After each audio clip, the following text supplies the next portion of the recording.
할렐루야, 존귀하신 하나님의 이름을 찬양합니다. 오늘도 기쁘고 감사한 마음으로 우리 하나님을 예배하기 원합니다.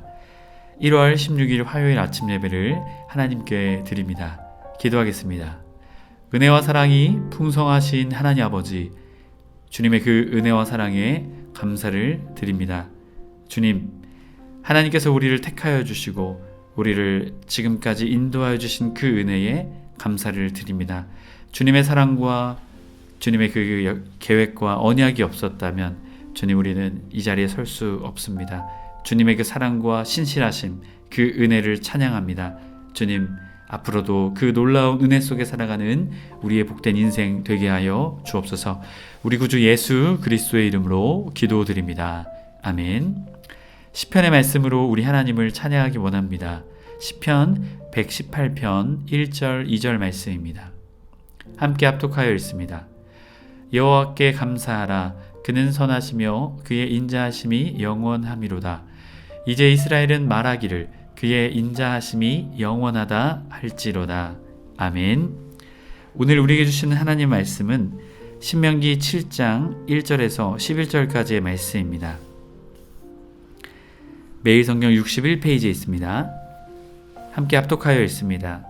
내 하나님 여호와께서 너를 인도하사 내가 가서 차지할 땅으로 들이시고 내 앞에 여러 민족 헷 족속과 기르가스 족속과 아모리 족속과 가나안 족속과 브리스 족속과 히위 족속과 여부스 족속과 너보다 많고 힘이 센 7 족속을 쫓아내실 때에 내 하나님 여호와께서 그들을 내게 넘겨 내게 치게 하시리니 그때 너는 그들을 진멸할 것이라. 그들과 어떠한 언약도 하지 말 것이요 그들을 불쌍히 여기지도 말 것이며 또 그들과 혼인하지 말지니 내 딸을 그들의 아들에게 주지 말 것이요 그들의 딸도 내 며느리로 삼지 말 것은 그가 내 아들을 유혹하여 그가 여호와를 떠나고 다른 신들을 섬기게 하므로 여호와께서 너희에게 진노하사 갑자기 너희를 멸하실 것임이니라. 오직 너희가 그들에게 행할 것은 이러하니 그들의 제단을 헐며 주상을 깨뜨리며 아세라 목상을 찍으며 조각한 우상들을 불사를 것이니라. 너는 여호와 내 하나님 성민이라.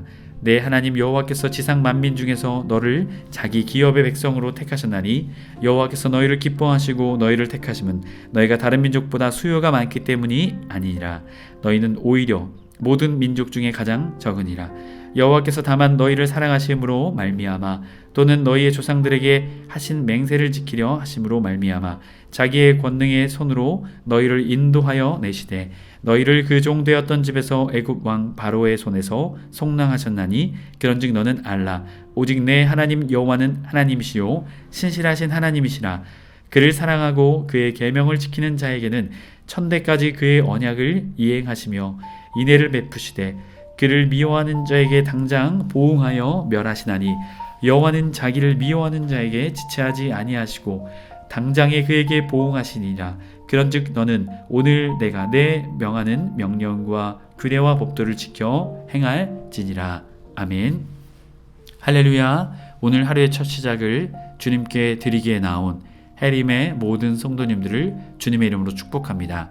오늘은 하나님이 선택하신 보물이란 제목으로 은혜의 말씀 나누고자 합니다. 가나안 땅에 들어가면 이스라엘은 가나안 민족들과 조금도 타협해서는 안 됩니다. 그들은 하나님의 사랑이 택하신 성민이자 하나님의 아름다운 기업이어야 하기 때문이죠. 오늘 말씀은 1절부터 5절까지 말씀은 가나안 족속 진멸 명령을 말씀하십니다. 1절 말씀을 보면 가서 차지할 땅으로 들이시고 내 앞에 여러 민족이라 말씀하시죠. 하나님을 의지하여 싸워 빼앗아 기업으로 삼을 땅을 말씀하고 계십니다. 그리고 하나님만 믿고 능동적으로 나아가야 함을 말하고 있죠. 헷 족속은 공포라는 뜻이 있습니다. 기르가스는 계시신에 보호받는 민족, 자들 이런 뜻이 있죠.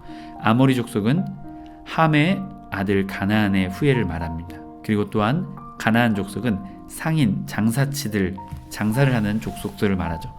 브리스 족속은 촌락에 살면서 산지나 그러한 높은 곳에 거주했던 자들이었습니다. 히위 족속은 레바논 산지나 헤르몬 산지에 사는 족속이었고 여부스 족속은 가나안 가나안의 세 번째 아들이자 예루살렘에 거주하는 자들이었습니다. 바로 이 7 족속. 이스라엘은 이 모든 조건에서 강력한 이 7 족속을 어떻게 해요? 쫓아내야 합니다. 하지만 누가 쫓아내 주십니까? 하나님이 쫓아내 주시죠. 그들을 쫓아내서 그 땅을 차지하게 하실 것이다. 주님께서는 말씀하십니다. 그렇게 믿음을 갖고 이스라엘 백성은 나아가야 하는 것입니다. 2절 말씀, 그들을 내게 넘겨 내게 치게 하시리니, 하나님이 이미 가나안 족속을 이스라엘 손에 붙이셨다라는 것입니다. 그렇게 그때 너는 그들을 진멸할 것이라. 하나님께 드리기 위해 죽인다라는 의미가 있습니다. 이것은 하나님이 그렇게 명령하신 것이기에 하나님께 올려 드리는 것이죠. 그들과 어떠한 언약도 하지 말 것이요 그들을 불쌍히 여기지도 말 것이며, 하나님의 명령이기 때문에 어떠한 조약이나 언약을 맺어서는 안 됩니다. 언약을 맺게 되면 하나님을 버리고 이방신을 쫓는 것과 같기에 절대로 언약을 맺지 말라 했죠. 또한 불쌍히 여기지 말라, 그들을 그렇게 보지 말라는 것입니다. 또 그들과 혼인하지 말지니, 이것은 정치적인 연대가 아닌 정치적인 연대의 결혼을 말합니다. 정략 결혼을 말하고 있죠. 내 딸을 그들의 아들에게 주지 말 것이며 그들의 딸도 내 며느리를 삼지 말라. 어떠한 상황 속에서도 자녀를 주어서 결혼하지 말라, 혼인하지 말라 말씀하고 계시죠. 왜 그럴까요? 하나님께서는 그들의 유일신 사상, 오직 하나님만 섬기는 그 신앙을 지키기를 원하셨습니다. 그렇기에 이렇게 하지 말라라고 말씀하신 것입니다. 4절 말씀을 보면 내 아들 유혹하여 그가 여호와를 떠나고 다른 신을 섬기게 함으로, 결국 혼인하게 되면 그렇게 될 것이다. 하나님께서는 이미 알고 계셨습니다. 또한 특별히 모든 결혼식에서는 신들의 이름을 걸고 해야 했기에 이미 그 결혼을 통해서 하나님을 버리게 되는, 하나님을 떠나게 되는 그러한 계기가 주어질 것을 하나님은 아셨습니다. 그랬기에 하나님께서는 어떻게 말씀하십니까? 하나님께서는 절대로 혼인하지 말라 말씀하시죠. 그러면서 너희에게 진노하사 갑자기 너희를 멸하실 것입니다. 모조리 없애버리다 말씀하고 계십니다. 그렇게 절대로 가나안 족속들과는 혼인에서는 어떠한 조약도 맺어야지 안 됨을 말씀하고 계시죠. 5절, 오직 너희가 그들에게 행할 것은 이러하니 그들의 제단을 어떻게 해요? 헐며, 이것이 바른 길이다라는 것이죠. 주상을 깨뜨리며 아세라 목상을 찍으며 조각한 우상을 불사를 것임이라. 단순히 제단을 부셔라 라는 것이 아닙니다.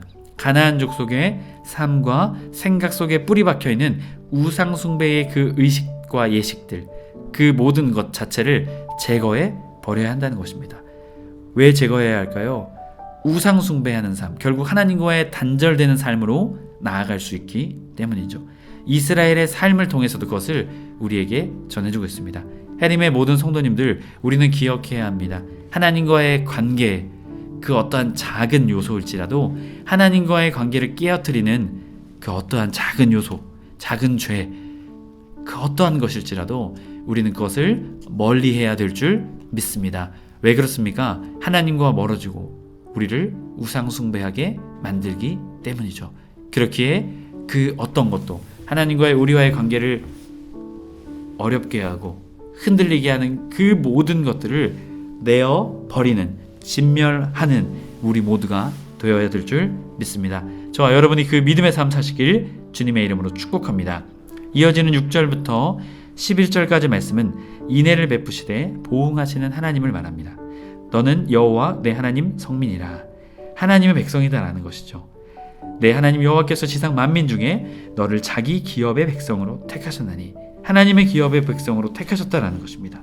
첫 번째로는 하나님의 소유된 백성이고, 두 번째는 하나님께서 백성으로서 그들을 세우사 그들을 제사장 나라로 세우시고 모범이 되는, 복이 되는 하나님과의 관계를 통해 그러한 놀라운 백성이 되어서 만민이 주님께로 돌아오게 되는 그러한 놀라운 일을 주님께서는 이스라엘을 통해 이루고자 하셨다는 것이죠. 7절, 여호와께서 너희를 기뻐하시고 너희를 택하심은 너희가 다른 민족보다 수요가 많기 때문이 아니라, 그 어떠한 뛰어남이 아니다라는 것이죠. 하나님의 사랑과 하나님의 언약의 기초에서 백성 삼았다라는 것입니다. 너희는 오히려 모든 민족 중에 가장 적으니라. 다른 민족보다 뛰어난 것이 없다. 그렇기에 너희와 내가 너희를 택한 것은 나의 전적인 사랑, 은혜이다 8절 여호와께서 다만 너희를 사랑하심으로 말미암아 또 너희 조상들에게 하신 맹세를 지키려 하심이라. 자, 하나님이 택하신 이유, 첫 번째는 사랑이죠. 그리고 두 번째는 조상들에게 맹세하신 것을 지키려 한다. 언약 때문이다. 하나님께서 분명하게 말씀하고 계십니다.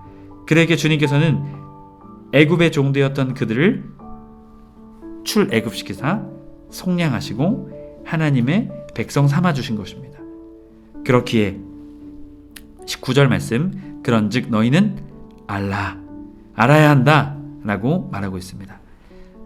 오직 내 하나님 여호와는 하나님이시오 신실하신 하나님이라. 그를 사랑하고 그의 계명을 지키는 자에게는 천대까지 그의 언약을 이행하시며. 아멘. 자, 하나님은 단번에, 너희는 알라라는 이 표현은요, 단번에 하나님을 알 수 있는 자가 있습니까? 없습니까? 없습니다. 또한 하나님을 온전히 아는 자 있습니까? 없습니까? 없습니다. 그래서 이 알라라는 것은 지속적인, 끊임없이 알아가야 한다는 것의 의미가 있습니다. 여러분, 우리의 삶도 마찬가지입니다. 하나님을 끊임없이 알아가는 우리의 믿음이 있어야 된다는 것이죠. 아, 하나님 제가 다 알아요. 여러분, 어떻게 우리가 그렇게 말할 수 있겠습니까? 그렇게 우리는 늘 주님께, 주님을 더 깊이 알 수 있게 하여 주옵소서. 우리가 알지 못하는 주님의 놀라운 성품과 은혜와 사랑을 더 알기 원합니다. 주님의 그 사랑과 성품을 알려 주옵소서.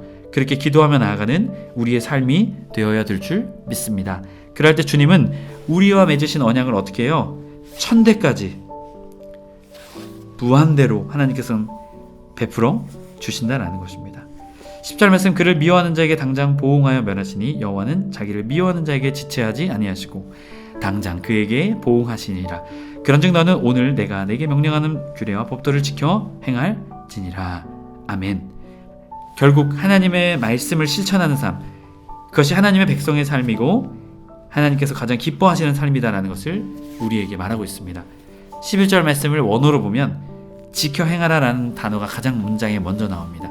그렇기에 저와 여러분, 하나님의 말씀을 따르고 지키며 실천하며 본을 보이며 살아가는 우리의 삶이 될 때 주님은 우리의 삶에 주님의 복을 천대, 아니 우리가 생각하지 못한 놀라운 애로 우리에게 부어 주실 것입니다.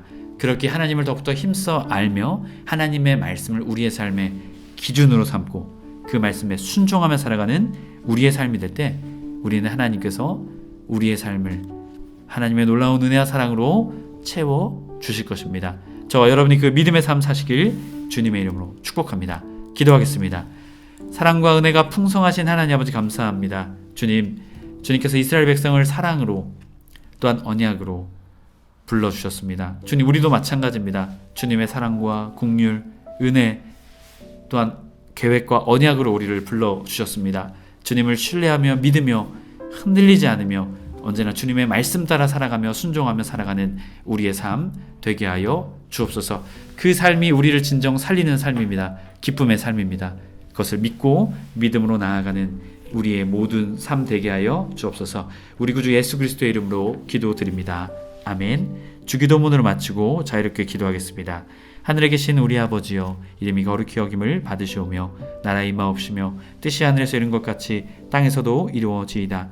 오늘날 우리에게 일용할 양식을 주옵시고 우리가 우리에게 죄 지은 자를 사하여 준 것 같이 우리의 죄를 사하여 주옵시고 우리를 시험에 들게 하지 마옵시고 다만 악에서 구하옵소서. 나라와 권세와 영광이 아버지께 영원히 있사옵나이다. 아멘.